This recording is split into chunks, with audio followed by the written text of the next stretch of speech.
भारत के 17वें उपराष्ट्रपति के लिए वोटिंग जारी। प्रधानमंत्री नरेंद्र मोदी ने पहला वोट डाला। आपको बता दें, उपराष्ट्रपति चुनाव में सीपी राधाकृष्णन और बी सुदर्शन रेड्डी आमने सामने। राधाकृष्णन सत्तारूढ़ राष्ट्रीय जनतांत्रिक गठबंधन यानी कि राजग के उम्मीदवार हैं, जिनका सीधा मुकाबला विपक्ष के संयुक्त प्रत्याशी सुदर्शन रेड्डी से। आपको बता दें, सुबह 10 बजे शुरू हुई वोटिंग शाम 5 बजे तक चलेगी। शाम 7 बजे तक नतीजे घोषित होने की उम्मीद है। इसी के साथ उपराष्ट्रपति चुनाव के लिए वोटिंग से पहले बीजेपी ने ब्रेकफास्ट पर स्ट्रैटेजी बनाई। यूपी से बीजेपी सांसदों, केंद्रीय मंत्री पीयूष गोयल के ऑफिस वाणिज्य भवन और महाराष्ट्र के बीजेपी सांसद भूपेंद्र यादव के आवास पर जुटे। इस दौरान उपराष्ट्रपति पद पर वोटिंग से पहले बातचीत हुई। आपको बता दें, केंद्रीय गृह राज्य मंत्री नित्यानंद राय के घर पर बिहार और झारखंड के सांसद एकत्रित हुए।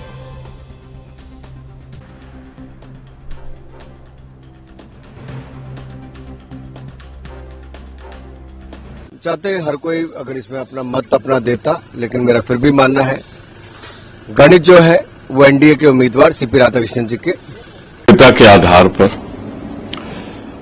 जस्टिस सुदर्शन रेड्डी बेहतर उम्मीदवार है।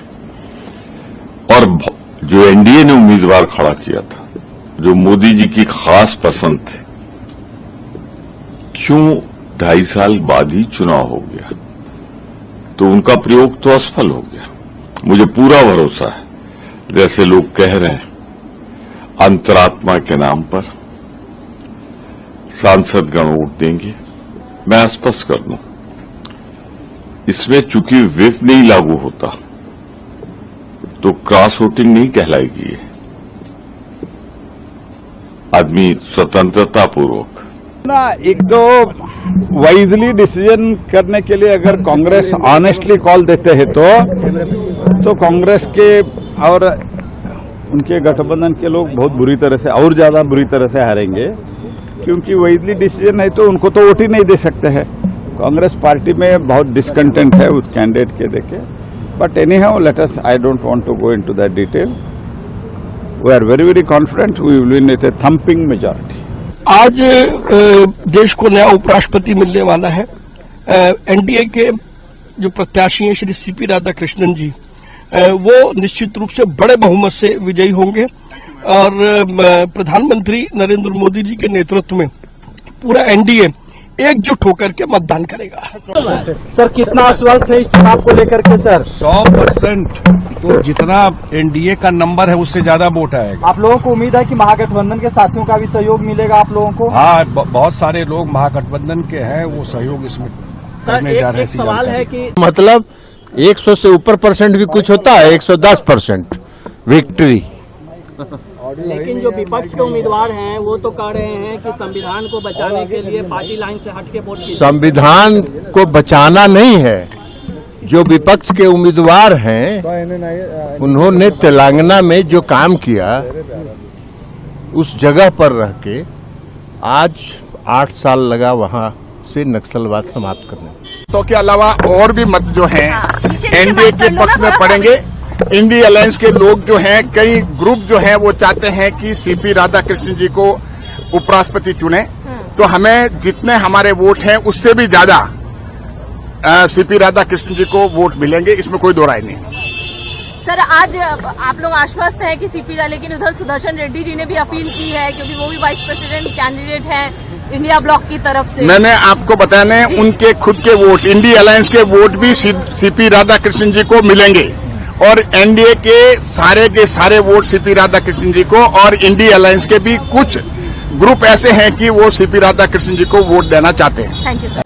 नहीं, हम लोग बहुत श्योर हैं और फुल गारंटी है कि हमारे उम्मीदवार ही उपराष्ट्रपति बनेंगे, क्योंकि देखिए एक होता है कि उनकी अपनी भी जो ऑनरेबल सीपी राधाकृष्णन जी हैं, उनकी अपनी भी जो व्यक्तिगत कार्य हैं या फिर जो भी वो अभी तक अपने कार्यशैली में वो किए हैं वो काफी इम्प्रेसिव रहा है। हम लोग उनसे सिर्फ इसीलिए नहीं कि हम लोग गठबंधन में तो अपने उम्मीदवार को दे रहे हैं, पर as a true citizen of the country हमको लगता है कि वो बहुत कुछ देश के लिए किए हैं और उनमें वो कैपेबिलिटी है कि आने वाले समय में वो देश को सही रास्ते पे लेके चल सकते हैं।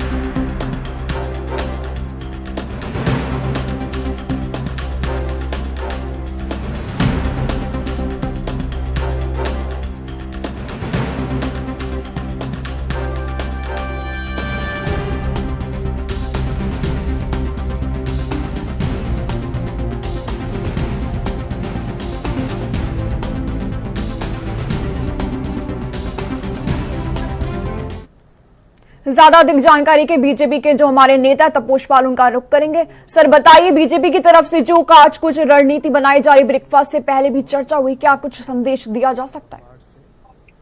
देखिए, हमारा पूर्ण बहुमत है, हमें इसमें इफ्स एंड बट्स का कोई सवाल ही नहीं पैदा होता। और एनडीए के जो उम्मीदवार हैं वो भारी मतों से जीत रहे हैं जी, और कहीं से भी हमें कुछ भी डाउट नहीं है इसमें। और आपको याद ही होगा कि कल कांग्रेस को डाउट था और एनडीए गठबंधन के लोगों को डाउट था, तो उन्होंने कल मॉक ड्रिल किया है, ड्राई रन किया है, अपने ही वोटरों को, अपने ही एमपी, उनके ऊपर भरोसा नहीं था तो उनको बुला के उन्होंने वोटिंग करवाया और उसके काउंट को उन्होंने देखा। तो देखिए, ये डाउट उनके पास है, हमारे पास नहीं है। हम बिल्कुल से कॉन्फिडेंट हैं, आश्वस्त हैं कि आज राधाकृष्णन जी वाइस प्रेसिडेंट शाम को बन जाएंगे। जी, जैसा कि आप जी बोलिए आप। जी देखिए, ये कांग्रेस की हताशा है और ये जबरदस्ती इस तरीके के इलेक्शन को ये कांग्रेस लेके आई है। हमेशा से ये आपसी सामंजस्य और एक दूसरे के बातचीत से ये चीजें होती थी, लेकिन इस बार जबरदस्ती अपने ईगो को सेटिस्फाई करने के लिए ये कैंडिडेट उतारे हैं। और एक सुप्रीम कोर्ट के फॉर्मर जज सुदर्शन रेड्डी जी को हारना पड़ेगा और कांग्रेस के ईगो को सेटिस्फाई करने के लिए उन्होंने उनको मैदान में उतारा है। जी, जैसा कि आप बोल रहे, कांग्रेस तो प्रभावित होती हुई नजर आ रही है, लेकिन बीजेपी की तरफ से भी बड़े बड़े दावे किए जा रहे हैं। क्या कुछ इसमें क्रॉस वोटिंग की भी संभावना है? क्रॉस वोटिंग की संभावना इंडी गठबंधन के लोगों से हो सकता है, क्योंकि ये जिस तरीके से जुड़े हुए थे, जैसे कि मैं एक चीज बताऊं कि सलवा जुडूम जो था उस पे इन्होंने रोक लगा दिया था और जो आदिवासियों को अपने सेल्फ डिफेंस के लिए हथियारें प्रोवाइड की गई थी, वो छत्तीसगढ़ गवर्नमेंट को इन्होंने इम्पोज किया और जबरदस्ती वो सब हथियारों को वापस लेना पड़ा। उसके कारण क्या हुआ कि वहां के युवा और वहां के कुछ परिवार वो इनसिक्योर हुए। अब मैं आदिवासियों की बात कर रहा हूं, जो कि उस समय माओवादियों से लड़ रहे थे। तो ये एक बहुत गंदा स्टेप था वी सुदर्शन रेड्डी जी का, और उस समय वो जज थे, उसी पैनल ने ये डिसीजन लिया था। इसके अलावा 25,000 जो लोग थे गैस कांड में, उनको वो दोबारा सुनवाई के लिए आए थे, वो भी रिक्वेस्ट उन्होंने खारिज कर दिया था। तो इस तरीके की कई चीजें हैं जो कि सामने आई और वो देश के लिए नहीं काम किए, वो एक तरीके से उन लोगों के लिए काम किए जो कि भारत के विरोध में थे, भारत के अगेंस्ट में थे। तो भारत के लोगों के लिए वो कभी काम नहीं किए। वहीं पे एनडीए के जो कैंडिडेट आप अगर देखते हैं तो वो राष्ट्रभक्त हैं, देश के लिए तत्पर हैं, देश के लोगों के लिए उन्होंने जीवन समर्पित किया है और अभी तक उनका बहुत अच्छा ट्रैक रिकॉर्ड रहा है। बेदाग छवि और शालीनता, बहुत अच्छे कैंडिडेट जिसे कहते हैं। और आप कोई भी न्यूज चैनल में उठा के देख लीजिए, कोई भी सर्वे देख लीजिए, हर एक जगह पे उनकी तारीफ होती है। जी, अगर उपराष्ट्रपति चुनाव की तैयारियों की बात की जाए तो जो रेड्डी है वो तो काफी ज्यादा एक्टिव दिखाई दे रहे, लेकिन सीपी राधाकृष्णन है उतने एक्टिव नहीं दिखा रहे, इस पर आप क्या कहेंगे?